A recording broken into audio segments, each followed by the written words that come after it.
CVR ప్రేక్షకులకు నమస్కారం. ధర్మ సందేహాలు కార్యక్రమానికి స్వాగతం. భారతీయ సంస్కృతి సాంప్రదాయాలలో సనాతన ధర్మం గురించి ధర్మశాస్త్రాలలో ప్రత్యేకంగా చెప్పబడింది. ఇందులో తెలుసుకోవలసిన అనేక ధర్మ సూక్ష్మాలు, ధర్మ మార్గాలు అనేకం ఉన్నాయి. వాటి గురించి తెలియచేయటమే ఈ కార్యక్రమం యొక్క ప్రధాన ఉద్దేశం. ఈ కార్యక్రమంలో అనేక ధార్మిక విషయాలకు, సందేహాలకు పరిష్కార మార్గాలు చెప్పటం జరుగుతుంది. మన సనాతన ధర్మ నియమాలు, ఫలితాల గురించి తెలియచేయటానికి మనతో పాటు ఉన్నారు ప్రముఖ తంత్ర మంత్ర జ్యోతిష్కులు శ్రీమాన్ గట్టుపల్లి సురేష్ బాబు గురూజీ గారు ఉన్నారు. వారిని అడిగి మరిన్ని విషయాలు తెలుసుకుందాం. నమస్తే గురూజీ. జై శ్రీమన్నారాయణ. గురూజీ, మరి కార్యక్రమాన్ని ప్రారంభించుకునే ముందుగా ఒక చక్కని శ్లోకంతో ప్రారంభించుకుందాం. అంటే మనకి శ్లోకాలు ఏమైనా వద్దు, మామూలు కంటిన్యూషన్ చేద్దాము. ఓకే గురూజీ, అసలు మొదటిగా ఏంటంటే మంత్రానికి తంత్రానికి గల తేడా ఏంటంటారు గురుగారు? ఇక్కడ మనకి ముఖ్యంగా మన సివిఆర్ ప్రేక్షకులు అందరికి కూడా, సివిఆర్ ఛానల్ చూసేటువంటి ప్రేక్షకులందరికీ కూడా జై శ్రీమన్నారాయణ. జై శ్రీమన్నారాయణ. ఇక్కడ మనకి ఎందుకు శ్లోకము వద్దున్నానంటే, ఇక్కడ ముఖ్యమైనటువంటి కారణం ఏంటంటే, ఎన్నో రకాలటువంటి మతాల వాళ్ళు, ఎన్నో రకాలటువంటి వాళ్ళు ఛానల్ ప్రేక్షకులు చూస్తూ ఉంటారు. అందులోనూ నాది తంత్ర మంత్ర జ్యోతిష్యం, దాంట్లో అందుకొనివే శ్లోకం వద్దన్నాను. మరి ఎక్కువటువంటి కారణాలు అయితే లేదు. జై శ్రీమన్నారాయణ అంటే అన్ని కూడా దేవాత దేవుళ్ళైనటువంటి భగవానుడు అన్ని చూసుకుంటూ ఉంటారు. ఇకపోతే మనకి క్వశ్చన్లు ఒకసారి మళ్ళీ ఒకసారి చెప్పమ్మా. అంటే మంత్రానికి తంత్రానికి గల కారణం ఏంటి, అసలు ఆ తేడా ఏంటంటారు? తేడా ఏం లేదు. ఇక్కడ మంత్రానికి తంత్రానికి తేడా ఏంటంటే, మంత్రము అయినా తంత్రము అయినా ఒకే దాని నుంచి పుడుతుంది. మనకి కవచకుండాలు కన్నుడికి ఎలా అయితే ఉన్నాయో, అదేవిధంగా తంత్రానికి మంత్రానికి కూడా తేడా, ఏకదాటి తేడా ఉంటుంది, ఏకనాడి తేడా ఉంటుంది. ఇప్పుడు గాయత్రి మంత్రం ఉంటుంది. ఈ గాయత్రి మంత్రానికి మనము యథావిధిగా చదివితే గాయత్రి మంత్రం, గాయత్రి మంత్రానికి రివర్స్లో చదివితే తంత్రం, అంతే తేడా ఉంటుంది. వేరే తేడాలు అయితే ఏం లేవు. కాకపోతే దాంట్లో ఉపనిషత్తులు ఏం చేసినాయంటే, ఒక గాయత్రి మంత్రాన్నే కాదు, అమ్మవార్లు కూడా సృష్టింపు చేశాయి.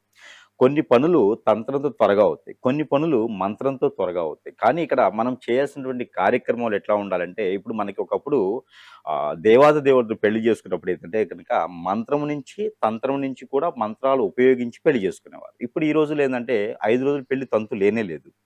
అలానే తంత్రం ద్వారా లేకుండా మంత్రం ద్వారా చేసేటట్టు తంతులు ఉన్నాయన్నమాట. అలానే ఇప్పుడు ఏంటంటే, తంత్రము అనేది ఇమ్మీడియట్లీగా మనకి పని చేస్తుంది. ఇప్పుడు ఒక రాజకీయ నాయకుడు గెలవాలి అంటే తంత్రం ఉపయోగిస్తారు. ఒక బిజినెస్ మ్యాన్ బాగా సక్సెస్ అవ్వాలంటే తంత్రాన్ని బాగా ఉపయోగిస్తారు. మంత్రం అనేది స్లోగా ప్రమోషన్ అవుతుంది. అది రెండింటిలో కూడా తేడా. రెండింటిలో గొప్పది ఏది అంటే మంత్రమే గొప్పది.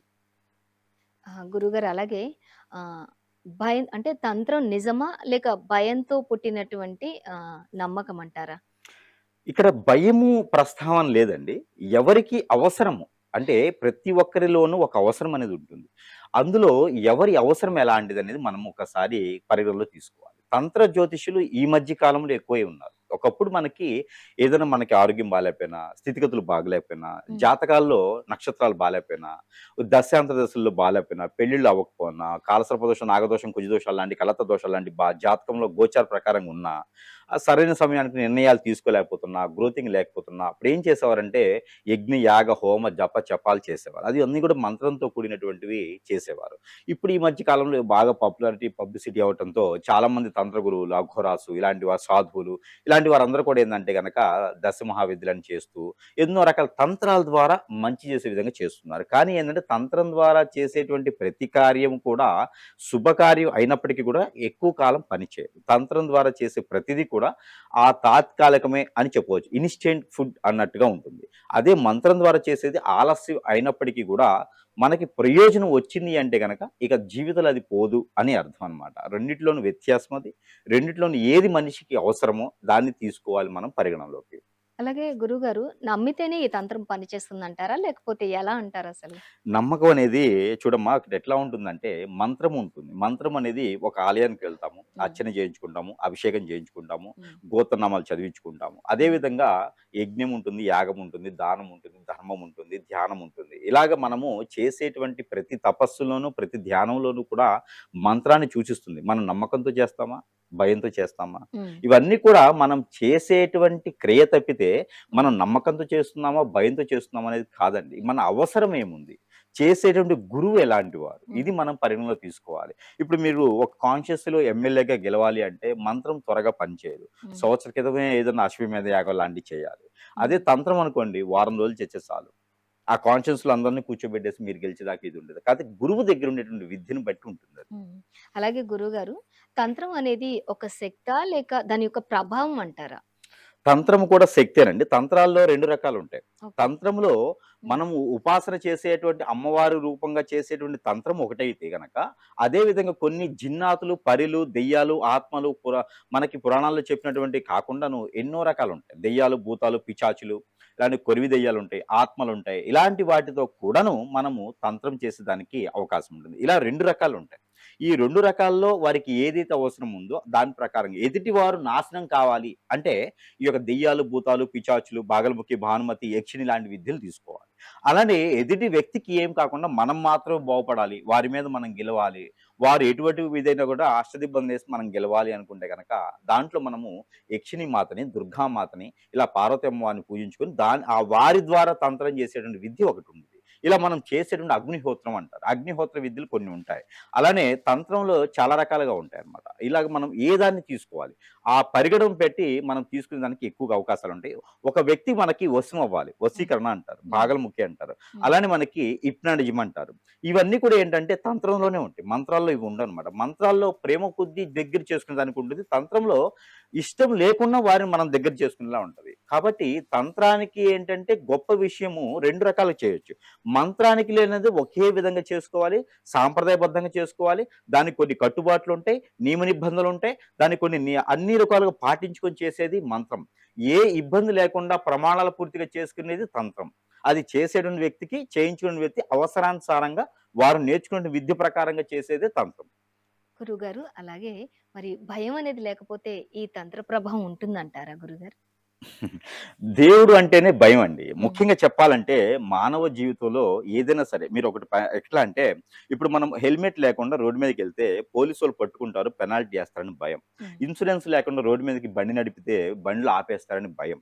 అలానే ఒక లాయర్ ఒక కోట్ యేసుకుంటే లాయర్ అని, ఒక కాకి డ్రెస్ యేసుకుంటే పోలీస్ అని, ఒక వైట్ డ్రెస్ యేసుకుంటే డాక్టర్ అని ఎలా అయితే మనం హ్మ్. అనుకుంటామో అదే విధంగా ఈ భయము అనేది ఒక దేవుడు సృష్టించింది. దేవుడు మాట్లాడడు కాబట్టి, దేవుడు ఏది చూడడు కాబట్టి ఒక విగ్రహాన్ని మనం సృష్టించుకొని, ఆ దేవుడిని మనం కొలుచుకుంటూ ఉంటాం. కులదైవంగా, ఇష్టదైవంగా ఎన్నో రకాలైనటువంటివి చేస్తూ ఉంటాం. మొక్కుబడులు తీర్చుకుంటూ ఉంటాం. ఆ దేవుడు అనేటువంటి ఒక భయం, ఆ భయం అనేది లేకపోతే హ్మ్. మానవ జీవితం వ్యర్థం. కాబట్టి ఏదో ఒక భయం అనేది ఉండాలి. ఇంట్లో పెద్దవారు ఉన్నా లేకపోయినా ఇంటి గడపకి సమానం చెప్పాలి అంటారు. అదే విధంగా ఈ యొక్క ఈ జనరేషన్ ఎలా ఉందంటే ఇప్పుడు పిల్లలు పెద్దల మాట వినేటువంటి పరిస్థితి లేదు. పెద్దలు పిల్లలకి చెప్పేటువంటి టైం లేదు. అలాంటి సమయంలో ఒక భయం అనేది ఉండాలి. ఆ భయమే దేవుడు.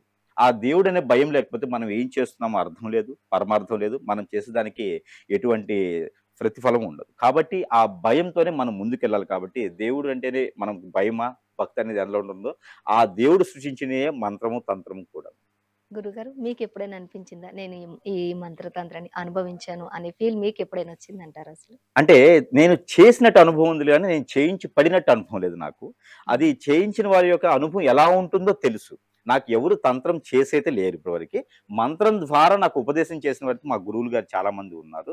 దాని అనుభవం సారంగా అయితే గనక మన ప్రేక్షకులకి ఎవరికైనా సరే ఇలాగా వాళ్ళకి కొన్ని సింప్టమ్స్ ఉంటాయి. దాని యొక్క అనుభవం ఎలా ఉంటుందంటే నిద్ర పట్టదు, ఆకలి వేయదు, హ్మ్. సన్నబడిపోతా ఉంటారు. 20 ఇయర్స్‌కే 50 ఇయర్స్‌లా కనిపిస్తూ ఉంటారు. ఆళ్ళే అందరూ దూరమైతూ ఉంటారు.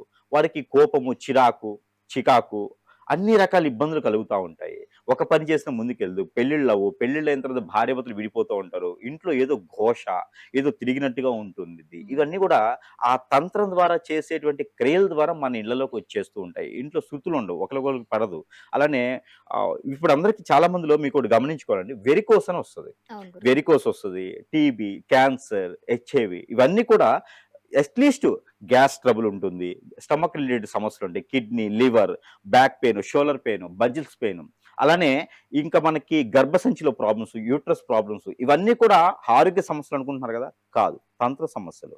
మీరు ఎక్కడైనా దిష్టి తీసినటువంటి నిమ్మకాయలు దాటినా, చేతబడి చేసినటువంటి స్థలాలు దాటినా, అలానే మనము తలస్నానం చేస్తాం. తలస్నానం చేసిన తర్వాత అలానే తడి జుట్టుతో మీరు తిరుగుతున్నా, ఏమీ లేకుండా లూజ్ హెయిర్ చేసుకొని తిరుగుతున్నా, స్నానం చేసిన తర్వాత ఆయిల్ కొంచెమైనా తల మీద పెట్టుకొని తిరుగుతున్నా, కాలికి చెప్పులు లేకుండా బయట తిరుగుతూ ఉన్నా కూడా మీకు ఇలాంటి సమస్యలు వస్తా ఉంటాయి. ఎక్కడైనా భోజనానికి వెళ్ళిన 10 మంది చూసినా మనకి నరదిష్టితో మొదలవుతుండిద్ది. మనకొచ్చే ప్రతి ఆరోగ్య సమస్య కూడా అది తంత్రంతోనే మొదలవుతుంది ఏదో విధంగా. నరదిష్టి, నరఘోష, శత్రుభయం, శత్రుపీడ, ఆర్థిక సమస్యలు, ఆరోగ్య సమస్యలు, ఇంకా కూడా అనేకమైనటువంటి సమస్యలు కూడా తంత్రం కిందే వస్తాయి. మనకి కళ్ళుంటాయి. ఈ కళ్ళు 2 కూడా ఎలా ఉంటాయంటే గనక ఎదుటి వాళ్ళని చూసినప్పుడు ఈ శారీ కట్టుకున్నారు చాలా బాగున్నారు అనగానే మన మనసు మంచిదై ఉండి నాలుకకి మచ్చలు లేకుండా మనకు ఆ ఒక హార అనేది కూడా మనకి సరిగా ఉంటే గనక అవి వారికి ఏ ఇబ్బంది ఉండదు. దీవెనతో సమానం. అదే మనకి చెడు దృష్టితో అన్నామనుకోండి, ఆ అన్న వాళ్ళు పడ్డవాళ్ళు ఎవరైతే ఉన్నారో ఖచ్చితంగా వారికి తంత్రం జరిగేసి వారికి అనేజీ అయిపోతారు సాయంత్రం కల్లా. ఇలా తంత్రం ద్వారా సూక్ష్మంగా గమనించుకుంటే చాలా పెద్ద సమస్యలు. ఇవన్నీ కూడా అనుభవంతో సారం. ఇవన్నీ కూడా ప్రతి ఒక్కరికి అనుభవమే. ఓకే. హ్మ్. గురువుగారు అలాగే ఎవరింటికైనా వెళ్ళినప్పుడు వాళ్ళ ఇంట్లో అడుగు పెట్టగానే కొందరిళ్ళకి వెళ్ళినప్పుడు నెగెటివ్ ఫీలింగ్ వస్తుంది. అది దేనివల్ల అంటారు?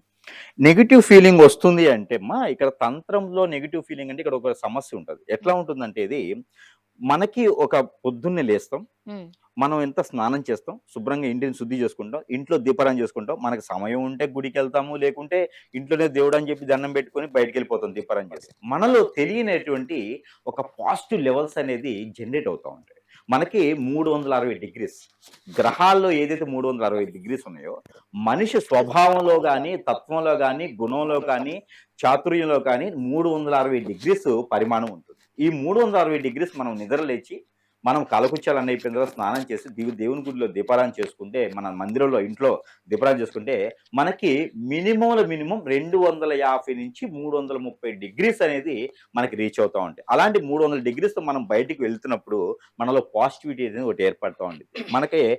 మనము గ్రహించుకోవాలి. మైండ్ పరంగా వేరే ఆలోచన లేకుండా గ్రహించుకున్నట్టయితే గనక కొన్ని ప్లేసెస్ ఉంటాయి. మనం వెళ్ళగానే తుమ్మారు ఎవరైనా అంటే సెంటిమెంట్. తుమ్మారనగానే మనలో ఆ ఒక లెవెల్స్ అనేది 10, 20 పడిపోతూ ఉంటాయి. అలానే ఆ నెగెటివ్ ఉన్నటువంటి ఏరియాస్‌కెళ్ళగానే హెడేక్ రావడం గాని, మనకొక సింప్టమ్ కనిపిస్తది. ఏదో నీరసంగా ఉండడం. ఈ పని అవ్వదు మనకి. వాళ్ళు మనకి సరిగ్గా సహకరించలేదు. ఇవన్నీ కూడా మన యొక్క ఆలోచనకి అవగాహన వస్తుంది. అదే విధంగా మనం వేరే వారి ఒక గృహానికి వెళ్ళామనుకోండి. అక్కడ మనకి అర్థమైతది. అక్కడ ఉండేటువంటి అట్మాస్ఫియర్, అక్కడ ఉండే వాతావరణం, బండలు సరిగ్గా లేకపోయినా, తినేటువంటి వస్తువులకి లేకపోయినా, అంట్లు కడుగుతూ సౌండ్ వస్తున్నా, అలానే ఇంట్లో ఏదన్నా ముసలివారి, పెద్దవారికి ఆరోగ్యం బాలేక ఎప్పుడు ఏడుస్తూనో, ఎప్పుడు కొట్లాడుతూనో ఉన్నారు. పిల్లలందరూ కూడా అల్లరి అల్లరి చేస్తూ అందరిని కొట్టుకుంటూ ఉన్నారు. పళ్ళాలు మోగిస్తున్నా, సరిగినటువంటి స్థితిగతులు అక్కడ లేకపోయినా కూడా మనకు ఆ నెగెటివ్ ఫీలింగ్ వస్తది. అలానే వాష్‌రూమ్స్ సరిగ్గా లేకపోయినా, అలానే మట్టి పెడలుంటాయి. ఇంటికి స్లాప్ గాని, గోడలు చిమ్మజిగిలినట్టు గోడలు ఉండటం గాని, నీరు కారేటువంటి గోడలు ఉండటం కానీ, ఇంట్లో కనీసం ఉండడానికి లేకుండా చిరిగిపోయినటువంటి దుప్పట్లు మంచం మీద వేయటం కానీ, మార్చిపోయినటువంటి పిల్లోస్ ఉంచడం గానీ, ఇలాంటివన్నీ కూడా నెగెటివ్‌కి పరాకాష్ట అనమాట. ఇవన్నీ కూడా మనం ఆ ఇంట్లో ఉన్నాయంటే గనక రాగానే పగిలిపోయినటువంటి ప్లేట్‌ల్లో తిన్నా, అలానే ఏదోకటి పెట్టే దాంట్లో మనకి ఇంట్రెస్ట్ లేకపోయినా, ఇవన్నీ కూడా ఆ ఇంట్లో ఉండేటువంటి నెగెటివ్‌తో సమానం. కాబట్టి అవన్నీ కూడా మనం గ్రహించుకోవాలి. ఓకే. అప్పుడే మనకి అనిపిస్తది. ఇంట్లో పిల్లలుంటారు. వారి ఎదుగుదల ఉండదు. హ్మ్. ఆ ఎదుగుదల లేకపోయిన కాక ఎప్పుడు ఏడుస్తూ ఉండుంటారు. మనము వాళ్ళు ఇచ్చినటువంటి పదార్థం మనం తినలేకుండా ఉంటాం హ్మ్. దాన్ని. ఇంటికి వెళ్ళగానే మళ్ళీ వామిటింగ్ సెన్సేషన్ వస్తది. మనకి నీరసం అయిపోతా ఉంటాం. హ్మ్. ఇవన్నీ గూస్ బంప్స్ వస్తూ ఉంటాయి. ఇవన్నీ కూడా తంత్రంతో కూడినటువంటివి. ఆ ఇంట్లో ఏదో నెగెటివ్ ఉన్నది అనే అర్థం మనకి ఖచ్చితంగా తెలిసేదానికి అవకాశం ఉంటుంది. అయితే గురువుగారు అంటే ఈ తంత్ర ప్రభావం అనేది మొదట మనసు పైన పడుతుందా? లేకపోతే శరీరం పైన పడుతుందంటారా? చేయించేటువంటి థియరీ పని ఉంటదండి. ఇది ఎట్లా ఉంటుందంటే, ఒక కాలేజీ స్టూడెంట్ ఉన్నారు. మరొక కాలేజీ స్టూడెంట్ మీద అంటే ఒక పురుషుడు కాలేజీ స్టూడెంట్ ఉన్నారనుకోండి. ఒక ఓకే. మగ వ్యక్తి, ఒక స్త్రీ ఉంటుంది. ఆ స్త్రీ మీద కన్నేసి ఉండి, ఆహ్, ఆ స్త్రీకి మందు పెట్టారనుకోండి. హ్మ్. ఆమెకి మొత్తం బాడీ మీద ఎఫెక్ట్ పడిపోతది. చిన్న వయసులోనే పెద్దగా అయిపోవటం గాని, మొద్దుగా, బండగా అయిపోవటం. బండగా అంటే లావుగా కాదు, బద్ధకంగా అయిపోవటం. ఈ బద్ధకంగా అయిపోవటం, చేసే పని ముందుకెళ్ళలేకపోవటం, ఏ పని చేసినా వెనకపడడం, మతిమరుపొస్తది. ముఖ్యంగా మైండ్ బద్ధకించిపోతది. ఇవి మందు పెట్టడం ద్వారా వస్తది. ఇది తంత్రంలో ఒక క్రియ. అలానే బాడీ అంటే ఫోటో పైన మన ఒక చిత్రం, ఫోటో ఉంటుంది గదండీ! ఇప్పుడంతా కూడా రీల్స్‌లో వాటిలో ఫోటోస్ ఎళ్తా ఉంటాయి రీల్స్‌లో.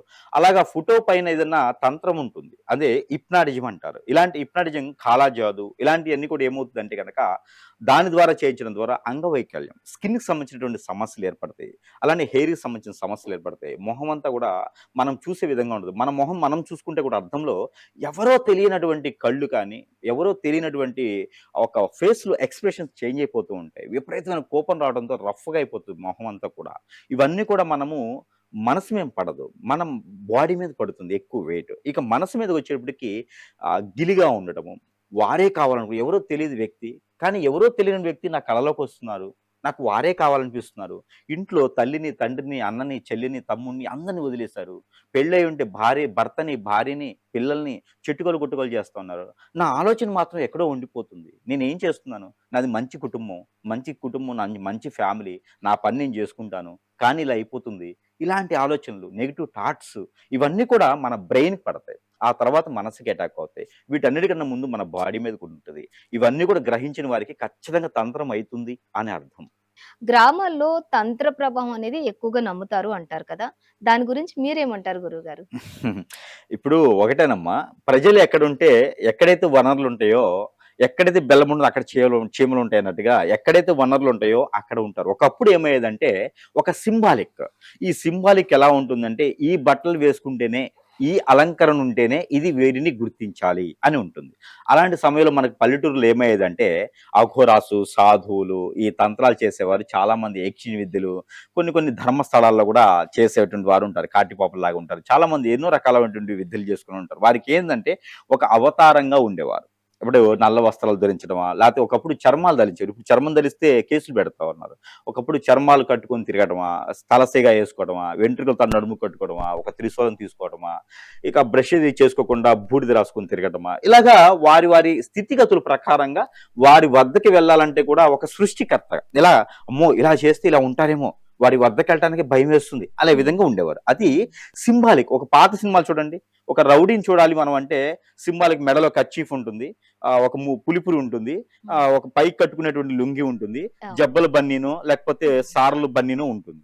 అదేంటంటే ఒక సింబాలిక్. ఆ ఫేస్ చూడగానే రౌడీ ఇతను. అవును. వీధి రౌడీ. గొలుసు లాక్కపోతాడు అవును. అనే విధంగా ఉంటుంది. అవును. ఈ రోజుల్లో రౌడీలు చూడండి హీరోల కన్నా కూడా హీరోయిజంగా ఉంటున్నారు. కాబట్టి ఇక్కడ ఏమైద్దంటే జనరేషన్ చేంజ్. ఎప్పుడైనా సరే ఏందంటే మన టాలెంట్ అనేది మన లోపల ఉంటుంది. మనకి వేషధారణలోనో, అవతార పురుషంగానో అవసరం లేదు. నలుగురు బౌన్సర్స్ పెట్టుకుంటేనో, తలసీగ వేసుకుంటేనో, త్రిశూలం పట్టుకొని తిరిగితేనో చేతబడులు చేసేవాళ్ళో, లేకపోతే వారికే ఈ విద్యలు వచ్చా అనైతే ఏం లేదండి. అలా అయితే ఏం లేదు. నక్సల్స్ అలానే తాలిబన్స్ ఎలా అయితే మనకి ఉన్నారో, ఉగ్రవాదులు ఎలా అయితే మనలో తిరుగుతున్నారో, చెడ్డవాళ్ళు, మంచివాళ్ళు ఎలా అయితే ఉన్నారో, పబ్‌కెళ్ళేవాళ్ళు, గుడికెళ్ళేవాళ్ళు ఎలా అయితే ఉన్నారో, ఈళ్ళంతా కలిసే ఉంటున్నారు గదా! ఓకే. అదే విధంగా భజన చేసే బృందం, పేకాటే బృందం ఒకటే కలిసే ఉంటారు. అవును. అదే విధంగానే సాధువులైనా, సన్యాసులైనా, హిప్నటైజ్ చేసేవారైనా, చేతబడి చేసేవాళ్ళైనా, ఆలయాలో ఉండేటువంటి అర్చకుల వారైనా ఒకే విధమైనటువంటి సిస్టమ్ వచ్చేసింది. అందులోనూ విలేజ్‌ల్లోనే ఉండాలా, పల్లెటూరు నేపథ్యంలో ఉండాలంటే పల్లెటూరులో ఒకప్పుడు ఎక్కువగా ఉండేవారు. వారి మీద వీరికి వ్యసనాలుండేవి. పనులు ఎక్కడ దొరికేవి. ఇక్కడ ఏమైద్దంటే సాదాసీదైనటువంటి జీవితాలు అయిపోయాయి. ఇక టౌన్‌లోకొచ్చున్నారు అందరూను. ఇప్పుడు టౌన్‌లోను, మెగా సిటీస్‌లోను, మెట్రోపాలిటన్ సిటీస్‌లోనూ ఉన్నారు. అలాంటప్పుడు వాళ్ళకి పల్లెటూరులో పనేముంది? వాళ్ళు కూడా సిటీస్‌లోనే ఉన్నారు. Cities okay. పరిసర ప్రాంతాల్లో చేసేవారు. ఒకప్పుడు పల్లెటూరులో ఓకే. కొండల మీద, చెరువుల మీద చేసేవారు. ఇప్పుడేమైంది? ఆ చెరువులు, కుంటలు ఇప్పుడు కూడా ఉంటున్నాయి. ఇక్కడ గ్రామాల్లో నమ్ముతారు, నమ్మరని ఏం కాదండి. ఒకప్పుడు మనం అనుకున్నట్టుగా ఏందంటే గ్రామాల్లో పరిస్థితులు ఎలా ఉండేయంటే హ్మ్. ఒకరి మీద ఒకరికి దూషణ ఉండేది. వ్యసనం ఉండేది. రందుండేది. కుళ్ళుండేది. ఇప్పుడు 4 ఎకరాల పంట ఒకరేసారంటే 8 ఎకరాలు ఒకరేసారంటే వాళ్ళ పంట పోయింది అంటే 4 ఎకరాల పంట మీద ఉండే వ్యసనం ఉంటుంది. ఆ పంటకి ఏదో చేయాలని ఉంటుంది. అవును. చేయాలంటే వీళ్ళెళ్తే వాళ్ళు కనిపెడతారు, గుర్తుపడతారు. అందుకని చెప్పేసని గురువు దగ్గరికెళ్ళేసి తెల్లావాలు తీసుకొని, గుగ్గిలం తీసుకొని, హ్మ్. ఆ మంత్రించింది గుగ్గిలం పొలాల్లో చల్లితే ఆ వాళ్ళ పంట కూడా నాశనం అయిపోతదన్నమాట. ఇలాగా ఊరల్లో చేసేవారు. హ్మ్. ఇప్పుడు ఏమైద్దంటే అందరూ కూడా టౌన్‌కి ఎళ్ళిపోతా ఉన్నారు బతకడానికి సారంగా. అలానే వీరు కూడా నేర్చుకొని పల్లెటూరులో అందరూ టౌన్‌కెళ్తారు. వీళ్ళు పల్లెటూరులో పనేముంటుంది. టౌన్‌లో అయితే ఎక్కువ డబ్బులొస్తాయి. టౌన్‌లో అయితే గనక హిప్నటైజల్ చేయడంలో ఎందుకు ఆడపిల్ల, మగపిల్ల అని లేదు. ఈ అబ్బాయి మీద కన్నేసారు, ఈ అమ్మాయి మీద కన్నేసారంటే వారికి హిప్నటైజ్ చేయటం. ఈ రోజుల్లో ఎఫైర్స్ ఎక్కువైతా ఉన్నాయి. హ్మ్. వారికి ఇది ఉంటుంది. డ్రగ్స్ కన్నా కూడా ప్రమాదకరమైనటువంటి విద్యలున్నాయండి. డ్రగ్స్ తింటేనో, డ్రగ్స్ తాగితేనో, డ్రగ్స్‌తో ఏది తాగుతారో, తింటారో మరి అదైతే. అది చేసుకుంటేనో తప్పితే వాళ్ళకేదో ఆరోగ్య సమస్యొస్తుంది అంటే వారికేదన్నా వైద్యం చేపిస్తే పోతుంది. కానీ ఈ యొక్క హిప్నాటిజం, బ్లాక్ మ్యాజిక్, వశీకరణం, బాగలముఖి, భానుమతి, యక్షిణి, స్పిరిట్ ఇలాంటి చాలా విద్యలు ఉన్నాయి. ఇలాంటి విద్యల ద్వారా ఎవరికైనా మనిషిని నాశనం చేయాలని చేస్తే, మన వైపు రప్పించుకోవాలని చేస్తే అంతటితో అయిపోదండి. వారి జీవితం ఉన్నంత వరకు కూడా అనుభవించాల్సొస్తుంది. దానికి ప్రత్యామ్నాయం ఏందంటే మంచి గురువు దగ్గరికి వెళ్ళేసి వారికి సరైనటువంటి రీతిలో దాన్ని సరిగా తీయించుకోవాల్సిందే. ఆపోజిట్‌లో చేయించుకోవాల్సిందే. Anti hypnotism చేయించుకోవాల్సిందే. లేకపోతే గనక వారికి ఖచ్చితంగా ప్రమాద శాస్తు ఉంటుందని అర్థం. ఓకే. గురుగారు మరి సైన్స్ వీటన్నిటికి సమాధానం ఇవ్వగలదంటారా గురుగారు? సైన్స్‌లో కూడా ఉంటుందండి. ఇప్పుడు మనకి మ్యాజిక్స్ అని ఉంటాయి. మీరు చూసినట్టయితే గనక హ్మ్. చాలా మంది మ్యాజిక్ చేస్తా ఉంటారు. హ్మ్. ఉన్నది లేనిది సృష్టించేసి పావురాలు సృష్టిస్తూ ఉంటారు. నెమలిని సృష్టించుతారు. హ్మ్. మరి అవన్నీ కూడా సైన్సే కదా! హ్మ్. ఇప్పుడు సైన్స్‌లో ఇవన్నీ ఉన్నాయండి. సైన్స్‌లో కూడా ఉన్నాయి. సైన్స్‌లో ఏదైతే మనుషులకు అవసరమో దాని వరకే తీసుకుంటారు. మీకొక మాట చెప్పాలంటే గనక ఒక ఫోన్ ఉంటుంది మన చేతిలో. ఈ హ్మ్. రోజుల్లో ఫోన్ జీవితం అయిపోయింది. ఆ ఫోన్‌లో రోజుకి కోట్ల రూపాయలు సంపాదించే వాళ్ళున్నారు. అదే ఫోన్‌లో లక్షల రూపాయలు పోగొట్టుకున్నోళ్ళున్నారు. యెస్. దాని ద్వారా కేసులు పెట్టుకున్నోళ్ళున్నారు. కేసులు పోగొట్టుకున్నోళ్ళున్నారు. అంటే మన దగ్గర ఉండేటువంటి ఏదైతే మన పనికరం ఉంటుందో దాన్ని ఉపయోగించుకునే తీరులో ఉపయోగించుకుంటే సరైన దారి. ఆపోజిట్‌లో ఉపయోగించుకుంటే దానికే అదే నాశనం చేస్తుంది మనల్ని. ఓకే. గురుగారు కాలర్ లైన్‌లో ఉన్నారు. హలో. హలో. నమస్కారం అండి. నమస్తే అమ్మా. మీ పేరేంటి చెప్పండి? నా పేరు శ్రీను అండి. మీరెక్కడి నుంచి మాట్లాడుతున్నారు చెప్పండి? నేను కరీంనగర్ నుంచి మాట్లాడుతున్నాను. అలాగే మీ సందేహం ఏంటో గురువుగారు ఉన్నారు మనతోటి. మీ సందేహాన్ని గురువుగారితో పంచుకోండి. నమస్ నమస్కారం గురుగారు. నమస్తే. నమస్తే అమ్మా. శ్రీనివాస్ చెప్పండి. గురుగారు అయితే నాకు లగ్గం బలం ఉందని అయ్యగారు చెప్పారండి. ఆ! పెళ్లి బలం ఉందని అయ్యగారు చెప్పిండని. పెళ్లి బలం. కానీ ఆ! కానీ ఎక్కడ చూసినా మ్యాచ్ ఓకే అవుతలేదు. ఓకే. మీ ఏజ్ ఎంత? నా ఏజ్ 27. ఓకే. ఇంతకుముందు సంబంధాలు వచ్చిపోయినాయా? అంటే వచ్చిపోయినాయి. ఓకే. మీ పేరేమన్నారు? నా పేరు శ్రీను. మీ అమ్మగారి పేరు? అమ్మగారి పేరు మల్లేశ్వరి. ఓకే. రిలేషన్‌లో ఏమైనా వచ్చాయా సంబంధాలు? రిలేషన్ రాలేదు సార్. దూర బయట బంధువుల నుంచి నుంచి ఏమైనా వచ్చాయా? బయట నుంచి వచ్చినాయి. ఓకే. ఇప్పుడు ఎందుకు పెళ్లి అవ్వట్లేదా? అసలు మ్యాచెస్ రావట్లేదా? వస్తున్నాయి కానీ పోతున్నాయి మధ్యలో. ఓకే. ఒక చిన్న పరిహారం చెప్తాను. అది చేసుకోండి. ఆ. మీకు మ్యారేజ్ అయ్యేదనుకోండి. మీ ఇష్టదైవం, కులదైవం ఎవరు? ఇష్టదైవం శివుడు. ఓకే. మీకు ఇంట్లో పూజించేది శివుడినేనా? శివుని. ఓకే. మీరు ఒక పని చేయండండి. మీ ఊర్లో గ్రామ దేవత ఉంటారు కదా! ఉంటుంది. మీ ఊర్లో గ్రామ దేవత ఉంటారు. ఆ గ్రామ దేవతకి కళ్ళు సాకివ్వండి. అలానే పుట్నాల పప్పు ఒక 1/4 కిలో, అలానే పెద్ద ఉల్లిపాయలు ఒక 1/4 కిలో తీసుకొని వెళ్ళేసి ఓకే. అక్కడ ప్రసాదంగా ఇవ్వండి. అలానే మీరు ముడుపు కట్టండి. శివ భగవానుడికి ముడుపు కట్టుకోండి. అలానే పంచామృత అభిషేకం ఒకసారి చేయండి. సుబ్రహ్మణ్య స్వామికి అభిషేకం చేయండి. అలానే మీరు ఆంజనేయ స్వామి సింధూరం ఉంటుంది. అదొక 50 గ్రాములు, లవంగాలు ఒక 50 గ్రాములు, మనం ఇంట్లో తినేటువంటి బియ్యం ఒక 1/4 కిలో తీసుకొని, వైట్ వస్త్రం తీసుకొని ఒకటి బ్లౌజ్ పీస్ లాంటిది 3 పీసులు చేసి అలానే 3 ముడుపులు కట్టండి. అది 3 ముడుపులు ఓకే కట్టేసి అండి. గురువారం, శుక్రవారం, శనివారం సాయం సంధ్య వేళలో 7 టైమ్స్ తల చుట్టూతా 7 టైమ్స్ తల దగ్గర నుంచి కాలి వరకు దిష్టి తీసుకొని పారేటువంటి నీటిలో గాని, పొదలగాని చెట్లలో గాని వేసేసేయండి. ఇలా చేయడం ద్వారా సరే అండి. ఇలా చేయడం ద్వారా మీకు పెళ్ళయ్యేటువంటిది అది మీకు ఖచ్చితంగా 45 రోజుల్లో పెళ్లి అవుతుంది. సరే అండి. నమస్తే. ధన్యవాదాలు గురువుగారు. గురువుగారు అసలు ఈ తంత్రాలు అనేవి మాటల్లో ఈ తంత్రాలు అనేది మాటల్లో ఉంటుందా? లేక మన నమ్మకంలో ఉంటుందా? ఈ నెరవేరడం అనేది? ముందు మాటల్లో ఉంటుంది. తర్వాత నమ్మకంలో ఉంటుంది. ఆ! కానీ నమ్మకం ఉంటేనే మాటలొస్తాయి. ఓకే. ఇక్కడ దీనికి ఏమవుతుందంటే మనము ప్రతిదీ నమ్మకంతోనే ముడిపడి ఉంటుందండి. ఇది నమ్మాలి, ఇది నమ్మకూడదని ఏం లేదు. ప్రతి చేసే పని ఇప్పుడు మనకు హోటల్‌కెళ్తాము. వాడు మనకి ఏదో చెడు వ్యసనం విషమైతే కలపడు కదా! అవును. నమ్మకం మీద తింటూ ఉంటాం. ఇంట్లో వంట చేస్తూ ఉంటారు. ఎంత నమ్మకం మీద తింటూ ఉంటాం. ఆలయంకెళ్ళి పూజ చేస్తూ ఉంటాం. నమ్మకం మీదే చేస్తుంటాం కదా! అవును. అక్కడ ఉండేటువంటి అచ్చులు వారు ఏది పెట్టినా కూడా మనం తింటూనే వస్తాం. ప్రసాదంలో కళ్ళకద్దుకుని తింటుంటాం. అవును. నమ్మకమే కదా! అలానే తంత్రమైన, మంత్రమైన నమ్మకం ఉండాల్సిందేనండి. ఓకే. మరి ఈ తంత్రం అనేది మంచి పనులకు ఉపయోగించుకుంటారా? లేకపోతే ఎక్కువగా దేనికి అంటారు గురువుగారు? అంటే మామూలుగా తంత్రం ఏందంటే హిట్లర్ మీకు ఐడియా ఉండుంటే గనక మనకి మిలిటరీ సైన్యానికి అవును. అధిపతిగా ఉన్నవారు హిట్లర్ గారు. హ్మ్. హిట్లర్ గారు కొంతమంది చెప్తారు మంచితనానికి ఉపయోగించారు అని. హ్మ్. కొంతమంది చెప్తారు లేదు లేదు అతను చేయటే ఒక చిన్న పని వలన ఎంతో మంది సైన్యం హతమార్చారు అని అర్థం. హ్మ్. కానీ ఆ హిట్లర్ చేసిన పని వల్ల ఆ రోజు సైన్యం హతమారారు కాబట్టే హ్మ్. వారి యొక్క దీవెనల వల్ల మనం ఈ రోజు ఇక్కడ మనం మాట్లాడుకుంటూ ఉన్నామని నేను అనుకుంటున్నాను. అతను చేసింది తంత్రం. ఉమ్, తంత్రప్రయోగం. అంటే ఒకరికి మంచి అనిపించొచ్చు, మరొకరికి చెడు అనిపించొచ్చు. ఇక్కడ ఎవరికి మంచి, ఎవరికి చెడు అంటే మనం చేసే ప్రతి కార్యం గూడా అందరికి నచ్చాలి అనైతే లేదు. కాకపోతే మనం మాత్రము మంచి కోసం చేయాలి. తంత్రం ఏర్పడింది ఇన్‌స్టెంట్‌గా ఫుడ్. ఉమ్, ఇప్పుడు తంత్రం ఏమైతదంటే మనకి మంచి జరగాలి. దానికోసమే చేయాలి. ఎదుటివారు నాశనాన్ని కోరాలి అంటే అది తంత్రంలో ఒక భాగమే. కానీ అది చేయకూడదు. ఉమ్, ఈ రోజుల్లో ఏమైందంటే అందరూ స్వార్థము, కుతంత్రాలు, వ్యసనాలు, రంది, కుళ్ళు వీటితోనే చేస్తున్నారు. వీటితో చేయడం ద్వారా చేసేవాళ్ళకి, చేయించుకునే వారికి అందరికీ ఇబ్బందులే ఉంటాయి.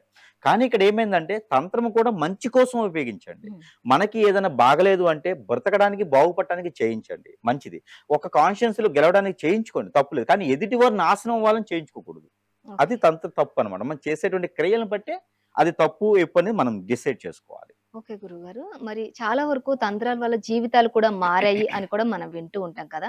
అవి నిజమేనంటారా గురుగారు? ఖచ్చితంగా అండి. ఖచ్చితంగా మారిపోయాయి. హ్మ్. ఇప్పుడున్నటువంటి వివిధ రాష్ట్రాల్లో కావచ్చు, హ్మ్. వేరే దేశంలో కావచ్చు, ఒక రాజకీయ రంగం ఉంది అంటే గనక ఖచ్చితంగా చెప్తున్నానండి తంత్ర బలంతోనే రాజకీయ నాయకులున్నారు. అలానే బిజినెస్ మ్యాన్స్ ఉన్నారు. ఇప్పుడు మీకు నాలెడ్జ్ లేదా అండి? నాకు నాలెడ్జ్ లేదా అండి? ఉన్నది. ఇక్కడ ఉండే వాళ్ళకి ప్రతి ఒక్కరికి నాలెడ్జ్ లేదండి. ఎందుకు మనం కోట్ల రూపాయలు సంపాదించట్లేదు? అంటే మన వెనక ఒక గురువు లేరు అని అర్థం. ఇక్కడ గురువు ఉన్నటువంటి ఆ గురువుకి విద్య వస్తే, ఆ గురువు ఎవరి వెనకైతే ఉంటారో, ఆ ముందున్న వారికి మాత్రము ఖచ్చితంగా సుఖాలు మంచే అనుభవిస్తారు. వారికి అష్టైశ్వర్య ప్రాప్తి కలుగుతుంది. తంత్రము వచ్చినటువంటి గురువు మన వెనక ఉండడం ద్వారా అందరికీ కూడా మంచి జరిగేదానికి చేసేటువంటి గురువు మనకు కావాలి. అలాంటి వారికే ఉపయోగాలు ఉన్నాయి. చెడు చేస్తే ఖచ్చితంగా ఆ చెడు అనేది మనకి అంటే పాముకి పాలు పోస్తే ఎలా ఉంటుందో తంత్రానికి కూడా మనము నమ్మకుండా ఏదో నాకు వ్యసనం కొంది, చెడు కొంది, ఎదుటి వాళ్ళు నాశనం కావాలని చేస్తే మాత్రం అది ఎప్పటికైనా మనకి ప్రమాదకరము. మనకి ఎవరైనా తప్పు చేస్తే, మనకి ఎవరైనా చెడు చేస్తే దాన్ని తంత్రం ద్వారానే ముళ్ళుని ముళ్ళుతోనే తీయాలి. దాన్ని తంత్రం ద్వారా బాగు చేయించుకోవడం మంచిది. మనం బాగుపడతాం. అలా కాకుండా మనకి ఎవరో చేశారు వారి మీద మళ్ళీ చేపించాలి నేనని చెప్పి మళ్ళీ మనం చెడు చేసాం అనుకోండి వారికి తప్పదు, మనకి తప్పదు. కాబట్టి మనం మంచి కోసం ఉపయోగించుకుంటే ఏదైనా మంచిదే. చెడు కోసం ఉపయోగించడం మాత్రం ఖచ్చితంగా అందులో మనం కూడా బలవుతామని మాత్రం ఖచ్చితంగా గుర్తుపెట్టుకోవాలి. అలాగే గురుగారు మరి ఈ సోషల్ మీడియా ఈ తంత్రాన్ని మరి బయటపెట్టిందంటారా? లేకపోతే దీన్ని పెంచిందంటారా సోషల్ మీడియా? ఇక్కడ ఉన్నదే పెంచిందండి. లేనిదైతే కాదుగా. అన్ని పబ్లిసిటీ ఎలా చేస్తుందో మాధ్యమాలు ఏం చేస్తాయంటే, ఇలా ఉన్నది, దీనికి జాగ్రత్తగా ఉండండి. ఇలా ఉన్నది, మీరు ఎంతవరకు చేసుకుంటారో అంతవరకు చేసుకోవాలి. మనకి మంచి చేస్తే మంచి, చెడు చేస్తే చెడు అవుతుంది కాబట్టి, మనం చేసే దాంట్లోనే ఉంటుంది కాబట్టి, మాధ్యమాల ద్వారా మనకి అవేర్‌నెస్ ఇస్తుంది. ఇంకా ప్రజలు ఇలా జాగ్రత్త పడండి. ఇలాంటి వారు ఉన్నారు. మీ అవసరం ఎంతవరకు ఉందో అంతవరకు చేసుకోండి అనేటువంటి తత్వంతో మనకి మాధ్యమంలో ఈరోజు చూపిస్తున్నాయి కాబట్టి వారి వల్ల మాధ్యమాల వల్ల తప్పైతే ఏం లేదు. ఇది చేసేవారు ఉన్నారు కాబట్టే కదా చూపిస్తుంది. దానివల్ల తప్పైతే ఏం కాదు గానీ, ఇది లేనివారు కాదు. ఉన్నది ఇంకొంచెం పబ్లిసిటీ చేస్తున్నారు. దాని వలన మంచికి ఉపయోగించుకునే దానికన్నా కూడా చెడుకు ఉపయోగించుకునే వారు ఎక్కువైపోయినారు ఈ రోజున. అది కొంచెం గమనించుకుంటూ ఉండాలి. గురుగారు ఈ తంత్రం కంటే మైండ్ అనేది చాలా బలమైందంటారు. అది ఎంతవరకు నిజం? కరెక్టేనండి. మనకి మొద్దుగా, మొండిగా ఉండేటువంటి వాళ్ళు చాలా మందున్నారు. వారి మీద ఎన్నో రకాల ప్రయోగాలు చేసినా గూడా, హ్మ్. అవి వారి మీద ప్రయోగం పడదు, వారికేం కాదు అంటారు. మొద్దిగా అంటే కళ్ళు లేని వారికి కలియుగం అంతా గూడా వాళ్ళకి స్వర్గంలా ఉంటది. అలానే వారికి ఏమవుతదంటే గనక మైండ్ మనకొకటి డిస్కరేజ్ అవుతది. ఫస్ట్ ఆఫ్ ఆల్ మన జాతకం గూడా పరిశీలన చేసుకోవాలి. మొద్దుగా ఉన్నారు, మైండ్ అంతా మొండిగా ఉంది అంటే వారిలో రాహువు యొక్క దశాంతర దశ నడుస్తుందని అర్థం. రాహు దశ గాని, శని దశ గాని నడిచే వారికి తంత్రమైన, మంత్రమైన ఎక్కువగా ఫలితం ఉండదు. కాబట్టి వారిలో మొద్దు తత్వం గాని, మొండి తత్వం గాని ఉంది అంటే మీలో ఏదైనా రాహు దశ గాని, రాహు అంతర్దశ గాని, రాహుకు సంబంధించిన నక్షత్రాలు పుట్టడం గాని, రాహు ఒక హోరా ఉండడం గాని, రాహుకు సంబంధించిన జపం గాని మీరు చేస్తుంటే రాహు మీ గోచారంలో ఎక్కువగా పవర్ ఉన్నట్టయితే కనుక మీకు ఎక్కువగా మీ మీద చూపించేటువంటి చెడు క్రియలు ఎక్కువగా రావు. అలానే శని భగవాన్ యొక్క అశుభ దృష్టి కూడా ఎక్కువగా రాదు. ప్రతినిత్యం కూడా లేదా వారంలో ఒకసారైనా, పక్షానికి ఒకసారైనా సరే మనము నెలలో ఒక మాసంలో 2, 3 సార్లైనా సరే నవగ్రహాల చుట్టూ ప్రదక్షిణ చేస్తున్నా, నవగ్రహాలకు నవధాన్యాలు, నవధాన్యాలతో పాటు గోధుమలు, జొన్నలు, రాగులు, సజ్జలు అలానే బియ్యముతో పాటు తేనె, అలానే బెల్లముతో పాటు అన్ని రకాల కూడా అభిషేకం చేస్తున్నట్టయితే కనుక వారి మీద ఈ యొక్క చెడు నెగెటివ్ ప్రవస్తాపన గాని, నెగెటివ్ ప్రవర్తన గాని, నెగెటివ్ యాక్టివిటీస్ గాని కూడా వారి మీద ఎక్కువగా అయితే బాధించవు. పెద్ద గుండ్రాయి పడే కన్నా గులకరాయి అయితే వెళ్ళిపోతుంది. కానీ నవగ్రహాలైతే వారిని కాపాడుకుంటూ రావాలి. అందులో కుజగ్రహము, శని గ్రహము బలం ఎక్కువ ఉండడం వల్ల అందులో వారికి మైండ్ పరంగా ఒక డిస్ట్రాక్టెడ్ గా ఉంటారు. అంటే ఇది నాకేం కాదు అనే ఒక మొండి తత్వం ఉంటుంది. కానీ అవుతుంది. కానీ పెద్దగా అవ్వే కన్నా చిన్నగా అవుతుంది. కాబట్టి వాళ్ళ మీద ఎక్కువ ప్రభావితం అయితే ఉన్నదని చెప్పొచ్చు. గురుగారు అలాగే ఒక వ్యక్తిపై తంత్రం చేయటం పాపం అంటారా? వ్యక్తి పైన తంత్రం మనం చేయడం పాపమే. ఎందుకంటే కర్మ అనేది ఒకటి ఉంటుంది. కర్మ సిద్ధాంతం అనేది ఒకటి ఉండేది. గోచారంలో వారి యొక్క స్థితిగతులు జన్మించినప్పటి నుంచి కాలం చేసేప్పటి వరకు కూడా వారి యొక్క స్థితిగతి మొత్తం కూడా లిఖించి పడి ఉంటుంది. ఆ లిఖించి పడిన దానికి మనం మార్చడమే కదా! ఆ మార్పు మనం చేశామంటే సృష్టికి ప్రతిసృష్టి చేసినట్టే. వారు వెళ్ళే దారిని మనం ఆపామంటే ఖచ్చితంగా మన తప్పే అదని చెప్పొచ్చు. దాని ద్వారానే మనకి ఎన్నో రకాల ఇబ్బందులు మళ్ళీ మనం అనుభవించాల్సొస్తుంది. వారి జాతకంలో కొంత ఉంటుంది. ఇవన్నీ కూడా ఇప్పుడు మనం మాట్లాడుకున్నయి కూడా జాతకాల్లో రావు. హ్మ్. వారి యొక్క ఫేసు, ముఖ చిత్రం చూస్తేనే మనం చెప్పగలుగుతాం కానీ, హ్మ్. అందుకే కొన్ని జాతకాలు చూసి మోసపోతూ ఉంటారు. జాతకంలో ఇప్పుడేం జరిగిందండి, మీకు చేతబడి జరిగిందండి, ఇలాంటివి తెలీవు. కేవలం ముఖ చిత్రం ద్వారానే మనకు తెలుస్తా ఉంటాయి. కాబట్టి వారి యొక్క ఏదైతే చేయించి దాన్ని బట్టి ఉందో వారు ఆచి చూసుకొని ఎదుటి వారికి చెడు చేయాలా, మంచి చేయాలా, ఆ చెడు చేయడం వల్ల ఎవరికి ఉపయోగం ఉంది? ఎవరికి ఉపయోగం లేదు. మంచి చేయడం వల్ల వారి సంసారం, వారి జీవితం వారి నుంచి ఎంతో మంది ఉపాధి అవకాశాలు పొందుతారేమో. ఆ పాపం అంతా కూడా చేయించిన వారికి వస్తుంది కాబట్టి చాలా జాగ్రత్తగా అవసరానుసారంగా మనం చేయించుకోవాలి. గురుగారు అలాగే ఈ తంత్ర ప్రభావం అనేది కాలంతో పాటు తగ్గిపోతుందంటారా? తగ్గదండి. ఈ తంత్ర ప్రభావం ఎట్లా ఉంటుందంటే మనిషిలో ఒకసారి ఏదన్నా సెల్స్ ఉంటాయి. మనకి క్యాన్సర్ సెల్స్ ఉంటాయి, టీబీ హ్మ్. సెల్స్ ఉంటాయి, హెచ్ఐవి సెల్స్ ఉంటాయి. అదే విధంగా మనలో ఒక రోగం అనేది ఏర్పడిన తర్వాత ఆ రోగానికి సంబంధించినటువంటి మెడిసిన్ వాడామా అంటే కరెక్ట్‌గా ఉంటుంది. లేదు అంటే గనక అది పెరుగుతూనే పెద్దయి మనతో పాటు పెద్దవుతూనే ఉంటుంది. దానికి విరుగుడు చేయకపోతే లోపలే మొక్కలు మొలుస్తాయి, లోపలే వెంట్రుకలు మొలుస్తాయి, లోపలే ఏర్లు మొలుస్తాయి, లోపలే కాయలు కాస్తా ఉంటాయి. ఆ కాయలే యూట్రస్‌ని క్యూర్ చేసుకోవడానికి గాని, బ్లడ్ సర్క్యులేషన్ ఆపడానికి గాని, ఓవర్ బీడింగ్ అయ్యేదానికి కానీ, స్టమక్ రిలేటెడ్ సమస్యలు గాని, ఇవన్నీ కూడా ఏర్పడిపోతుంటే చివరికి తనకి ఆస్తమా లాంటిది, లేతే వాల్స్ ప్రాబ్లమ్స్ రావడం, లేకపోతే గనక మనకి ఎన్నో రకాల స్ట్రెంత్‌లు వేయడం గాని, అప్పుడప్పుడు మనకి సర్జరీలు చేస్తూ ఉంటారు. హార్ట్ అటాక్ వచ్చింది, కార్డియాలజిస్ట్, బ్రెయిన్ ట్యూమర్ వచ్చిందని చెప్తారు. అవన్నీ కూడా ఏందంటే మనము క్యూర్ చేయించుకోకపోవడం వలన వాటికి ఎక్కువ శాతం ఇబ్బందులు కలుగుతాయి. బ్లడ్ సర్క్యులేషన్ ఆగిపోతది బాడీలో. బాడీలో బ్లడ్ సర్క్యులేషన్ ఆగింది అంటే గనక ఆ సమస్య వచ్చిందని అర్థం మనకి. మనకి ఎక్కువగా గమనించుకోండి. ఎక్కడైతే బ్లడ్ క్లాట్ అవుతుందో అక్కడ మనకి గమనించుకోవాల్సింది మొదటగా ఆ హాస్పిటల్‌కి వెళ్ళటం కాదు. మంచి గురువు ఎవరైనా ఉంటే ఆ గురువుకి కూడా విద్య వచ్చుండాలి. ఆ గురువుకి కూడా తంత్రం వచ్చుండాలి. వారి దగ్గరికి వెళ్తేనే మనకసలు ఏం జరిగింది? ఎందుకు జరిగింది? ఆ చేయించింది ఎవరనేది వాళ్ళ కర్మ. ముందు దాన్ని తీయించుకునే దానికి ప్రయత్నం చేయండి. ప్రతి 3 మాసాలకొకసారి హాస్పిటల్‌కి వెళ్ళడం కాదు. ప్రతి 6 మాసాలకొకసారి టెస్ట్ చేయించుకోవడం కాదు. ప్రతి 5, 6 మాసాలకొకసారి గురువు దగ్గరికి వెళ్ళండి. ఏమి లేకున్నా పర్లా. మీ డేట్ ఆఫ్ బర్త్ లేకున్నా పర్లా. గురువుని సంప్రదించండంటే ఆలయాల్లో ఉన్నటువంటి అర్చకులు వారికి తెలియవు ఇవన్నీను. ఇక్కడ మనకి తంత్రం నేర్చుకునే గురువులుంటారు. ఆ గురువుల దగ్గర సంప్రదిస్తే మనకి ఏం జరుగుతుంది? ఏం జరగబోతుంది? మనకేమైనా అయితుందా? అనేది తెలుస్తది. దాని ప్రకారంగా మనం ముందుకెళ్ళేదానికి అవకాశాలుంటాయి. గురుగారు అలాగే రక్షణ తంత్రాలు అంటారు కదా! అవి నిజంగా పనిచేస్తాయి అంటారా? అవి ఎంతవరకు పనిచేస్తాయనేది చెప్పలేమండి. ఇవన్నీ కూడా ఏందంటే తుమ్మితే ఊడే ముక్కు అంటారు. హ్మ్. అలానే మనకి ఇంకోటి మంత్రాల చింతకాయలు రాలతాయి అంటారు. ఇవి మాత్రం ఎంతవరకైతే ఉంటుందో కానీ ఇక్కడ ఏందంటే తంత్రం బాగా జరిగిపోయిందండి. మీ మీద ఎవరో హిప్నటైజ్ చేశారు. అష్టదిగ్బంధనం చేసేశారు. స్పిరిట్ చేసేశారు. ఈ చేసే క్రియలు వేరే ఉంటుంది. బొమ్మను చేసేదుంటుంది. అలానే గాల్లో చేసేదుంటుంది. పంచభూతాల ద్వారానే అన్నీ చేస్తారు. మీకు జరిగినటువంటి క్రియ ఏదో మనం డిసైడ్ చేసుకోవాలి. మనకి ఏ తంత్రమైనా, ఏ కడియమైనా, ఏ తాబీజయినా, ఏదైనా మన బాడీ మీద కట్టినవి ఏదైతే ఉందో అది తాత్కాలికం మాత్రమే తప్పితే ఉపశమనం కాదు. అది పూర్తిగా న్యాయం కాదు. మీకు పూర్తిగా పోవాలి అంటే ఖచ్చితంగా మీకు జరిగినటువంటి క్రియ ఏదుందో గమనించుకోవాలి.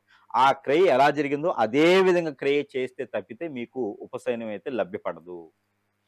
అలాగే గురుగారు మరి భయమే తంత్రానికి ఒక పెద్ద ఆయుధం అంటారా? మీరేమంటారు దాని గురించి?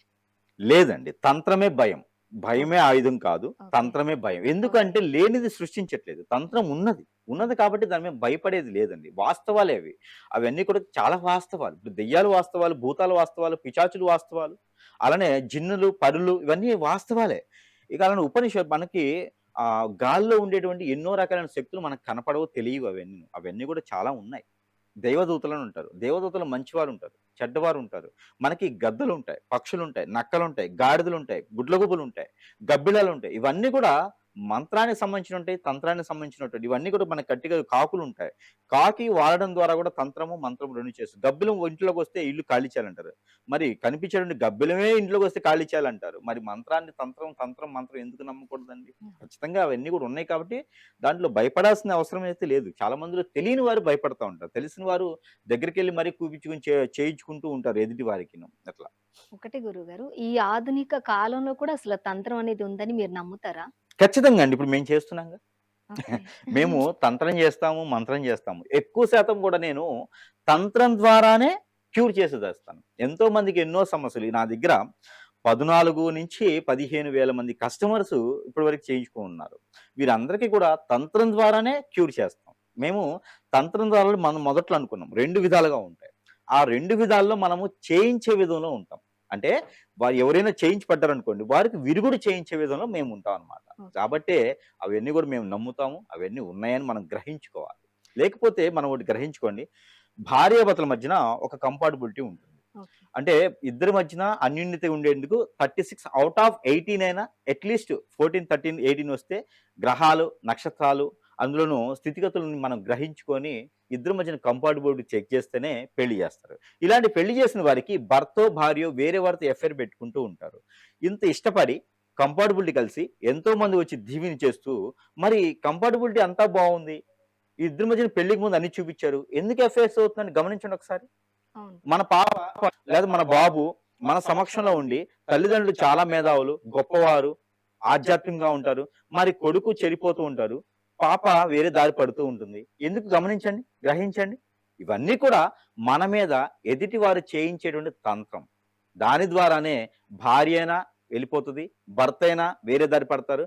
ఖచ్చితంగా గ్రహించుకోండి. చెడు తత్వం రాకుండా, మందు పెట్టకుండా, లేకపోతే హిప్నటైజ్ చేయకుండా ఫోటో మీద గాని, ఫుడ్‌లో లోపల గాని ఈ రెండిట్లో జరగకుండా భర్తైనా ఎంత ప్రేమించే భర్తైనా, ఎంత అన్యోన్యంగా ఉండే భార్య అయినా, బిడ్డలైనా సరే బయటికి వెళ్తున్నారంటే మీ మీద తంత్ర ప్రయోగం ఖచ్చితంగా జరుగుతుంది. ఉండంగా ఒక 4,00,00,000 వ్యాపారం చాలా బాగుంటుంది.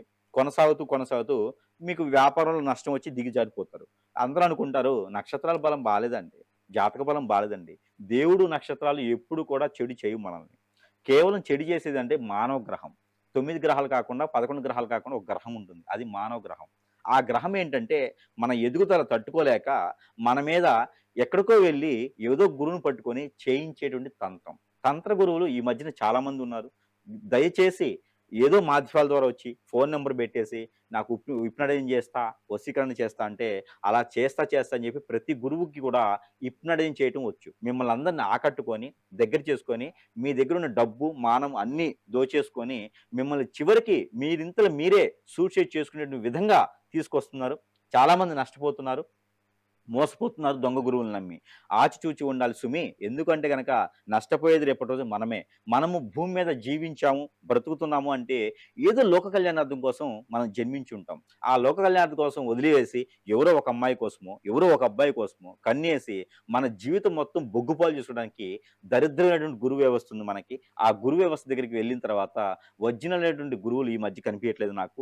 దాంతో పాటు హిప్నాటిజం అని చెప్పి, బ్లాక్ మ్యాజిక్ అని చెప్పి మీకు చేస్తూ మీ దగ్గర డబ్బులు గుంజేస్తూ మీరు చేయాల్సిన లోక కళ్యాణార్థం కోసం అని చెప్పేసి అది మర్చిపోయిన తర్వాత మీరు జన్మించిన ఎన్నో కోట్ల మంది కాకపోయినా కనీసం మీ కుటుంబాన్ని చాలా బాగా చూసుకుంటారని. అలా లేకుండా ఉంది ఈ రోజున. కాబట్టి ప్రతి ఒక్కరు కూడా గ్రహించుకోవాలి. దొంగ మాటలు నమ్మటం, దొంగ స్వాముల దగ్గరికి వెళ్ళటం. కిరీటం పెట్టుకున్నారు, 11 ఉంగరాలు ఉన్నాయి, 10,000కి 11 ఉంగరాలు పెట్టుకున్నారు, ఆ వజ్రాలు వైఢూర్యాలు పొదుక్కున్నారంటే మీ దగ్గర డబ్బులతో వాళ్ళు పొదుక్కున్నారు. అంతే తప్పితే మీకేదో న్యాయం చేస్తారని కాదు. గ్రహించుకొని చేసుకోండి. దాని ద్వారా మీకు మంచి జరుగుతుందా? మీకు జాబ్ కావాలా? తంత్రం ద్వారా ఫ్రీగా చేస్తా. మీకు మంచితనం కావాలా? మీకు ఏదైనా ఖచ్చితంగా పెళ్లి కావాలా? తంత్రం ద్వారా చేస్తా. అంతేగాని ఇంకొక అమ్మాయి కావాలి, ఇంకొక అబ్బాయి కావాలి, ఎదుటివాడి నాశనం కావాలి, ఇవన్నీ కూడా చేస్తే రేపటి రోజున ప్రమాదం మనకి కూడా అవుతుంది. దయచేసి నాన్న గుర్తుపెట్టుకోవాలి.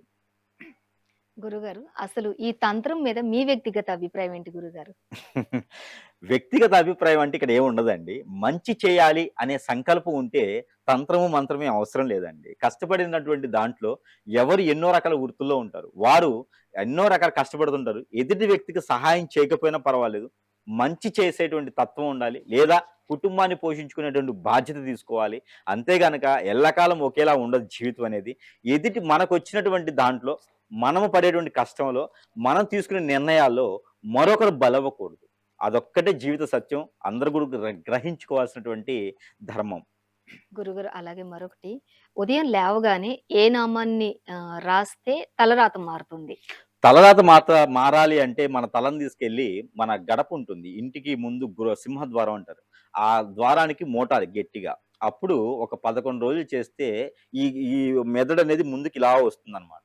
అలాగా నామాలు, నక్షత్రాలు మనము జపం చేయడానికి ఏమి ఉండవండి. ఇప్పుడు మనము హిందువులొకటి, ముస్లిమ్స్ ఒకటి, క్రైస్తవులొకటి ఇలా చాలా రకాలుంటాయి. మనకి చేసుకోవాల్సింది ఒకటేనండి. నిద్ర లేవగానే మీ యొక్క ఇష్టదైవానికి పేరు తలుచుకోండి. కులదైవానికి పేరు తలుచుకోండి. లేకపోతే గనక మీ చేతులు 2 చూసుకోండి. మీ పేరుని మీరు 11 సార్లు తలుచుకోండి. అంతే. ఏ మతానికైనా, ఏ కులానికైనా సరే ఇక్కడ మనం చేయవలసింది ఏందంటే గనక దేవుడి పేరు కన్నా కూడా మన పేరుని మన తల్లిదండ్రుల పేరు తలుచుకోండి. మీకు పుట్టినటువంటి పిల్లలున్నారు. వారి పేరు తలుచుకోండి. అంతకన్నా అదృష్టం అయితే మరొకటైతే ఉండదు. మీకు నిజంగానే ఇంకా దేవుని యొక్క పేరు కావాలంటే వినాయక స్వామి వారిని కొలుచుకోండి. దత్తాత్రేయ స్వామి వారిని కొలుచుకోండి. ఉదయాన్నే గనక పార్వతమ్మ వారి పేరు తలుచుకోండి చాలా మంచిది. లేదా లలిత సహస్రనామం వినండి సరిపోతుంది. లేదంటే గనక మనకి హనుమాన్ చాలీసా వినండి. అంతే మీకు శుభప్రదంగా ఉంటుంది. లేదంటే గనక మనకి శ్రీ సత్యనారాయణ స్వామి వారి రథ చరిత్ర ఉంటుంది. అలానే ఇంకా వెంకటేశ్వర స్వామి వారి యొక్క నామాలుంటాయి. అలానే సుప్రభాతం ఉంటుంది. ఇవన్నీలో మీరు ఏదైనా వినొచ్చు. దాంట్లో ఎటువంటి లేదు. సాయిబాబా గారి హారతి ఉంటుంది. ఎన్నో రకాలైనటువంటి దేవునికి సంబంధించినటువంటివి ఉన్నాయి. మన మనసుకి, మన మైండ్‌కి ఏదైతే మ్యూజిక్ నచ్చుతదో, ఏదైతే మనకు నచ్చుతదో అదే చేయండి. ఉదయాన్నే లేవగానే ముందు హాట్ వాటర్ తాగండి. ఇది మన చేతులు చూసుకోండి. ఇంట్లో తల్లిదండ్రుల ఫోటోలు చూడండి. తల్లిదండ్రులను చూసుకోండి. భార్యను చూడండి. భర్తను చూడండి. లేదా మీ పిల్లల్ని చూసుకోండి. ఇంతకన్నా అదృష్టం అయితే లేదు. ఎందుకంటే రేపటి రోజు మనది కాదు. ఈరోజు మనం అందరం ఒక ఇంట్లో ఉన్నామంటే అదే అదృష్టం అనుకోవాలి. అందుకోసమే వారి ఒక ముఖాలు చూస్తే చాలు. మనకి అన్ని రకాల దారిద్ర్యాలు కూడా దూరమైపోతా ఉంటాయి. మనం చేసే ప్రతి పనిలో కూడా విజయం అనేది పొందుతారు. మనం బయటికెళ్ళేటప్పుడు ఇంట్లో ఎవరైతే ఆడవారు ఉంటారో చెల్లి ఉన్నయండి, కూతురు ఉన్నయండి, అలానే అక్క ఉన్నయండి, అమ్మగారు ఉన్నయండి, భార్య గారు ఉన్నయండి, ఎవరైనా ఉన్నయండి. ఒక గ్లాస్ వాటర్ తాగి వెళ్ళండి. ఒక స్పూను, చెంచాలు పంచదార నోట్లో వేసుకొని వెళ్ళండి. 2 మిరియాలు తినండి. మీకు ఆ రోజల్లా శుభప్రదం అవుతుంది. ఓకే. గురుగారు అలాగే మనకు కాలర్ వెయిటింగ్‌లో ఉన్నారు. హలో! హలో! హలో! హలో, చెప్పండమ్మా మీ పేరు? నా పేరు లక్ష్మీ తులసండి. ఎక్కడి నుంచి మాట్లాడుతున్నారమ్మా? పెనమలూరు నుంచి మాట్లాడుతున్నానండి. అలాగే గురుగారు మనతో మరి ఉన్నారు. దుర్గా సప్తస్లోకి వింటానండి పొద్దున్నే. అది ఒకటి. మళ్ళీ గురుగారితో మాట్లాడండి. యాదేవి సర్వభూతేషు అనేది ఎప్పుడు పడితే అప్పుడు, అదే మేము అంత నాన్ వెజ్ తినేవాళ్ళము, అందుకని మేము అంత పెట్టుకోవచ్చా ఎప్పుడన్నానే వినాలా అనేది. యాదేవి సర్వభూతేషు కూడా అవి 2 చెప్పండి సార్. అట్లానే అమ్మా మీరు ఏ శ్లోకమైనా సరే, ఏ నామమైనా సరే ఎప్పుడైనా మీరు జపం చేయడానికి ఉండదు కానీ వినడానికైతే ఎప్పుడైనా వినొచ్చమ్మా. హిందూ మతంలో ఎలాంటి శ్లోకమైనా సరే సందర్భం సారమైనది ఏమి ఉండదు. ఏ సమయమైనా వినొచ్చు. మీరు ఉచ్చారణ చేయాలంటే మాత్రము స్నానం ఆచరించాలి. ఆ స్నానం ఆచరించాలి. దేవుడి మందిరం దగ్గర ఉండేసి మీరు ఉచ్చారణ చేసుకోవాలి. అంతే గనక ఏ సమయం పడితే ఆ సమయం మీరు చేస్తే నెగటివిటీ ఎక్కువ ఏర్పడిద్ది మీ దాంట్లో. బద్ధకంగా ఒళ్ళంతా కూడా మీకు బరువెక్కిపోతుండిద్ది. మీ బాడీ అంతా కూడా బరువెక్కిపోతూ మీకు అసలు ఏం తెలియనటువంటి దాంట్లో ఉంటది. కోపం ఎక్కువ వస్తూ ఉంటది. కాబట్టి మీరు వినడానికైతే అర్హులు గాని, చదవడానికైతే మాత్రం ఎప్పుడైతే కావాలంటే అప్పుడు చదువుకోవచ్చమ్మా. ఓకే. ధన్యవాదాలు గురువుగారు. గురువుగారు నిజంగా చాలా చక్కటి విషయాలు ఈరోజు మరి సివిఆర్ ప్రేక్షకులతోటి షేర్ చేసుకున్నారు. మీకు హృదయపూర్వక ధన్యవాదాలు గురువుగారు. జై శ్రీమన్నారాయణ. చూశారు కదండి ఇవాల్టి ధర్మ సందేహాలు కార్యక్రమంలోని విశేషాలు. మరో ధర్మ సందేహాలు కార్యక్రమంతో మరొకసారి కలుద్దాం. అంతవరకు చూస్తూనే ఉండండి. నమస్కారం.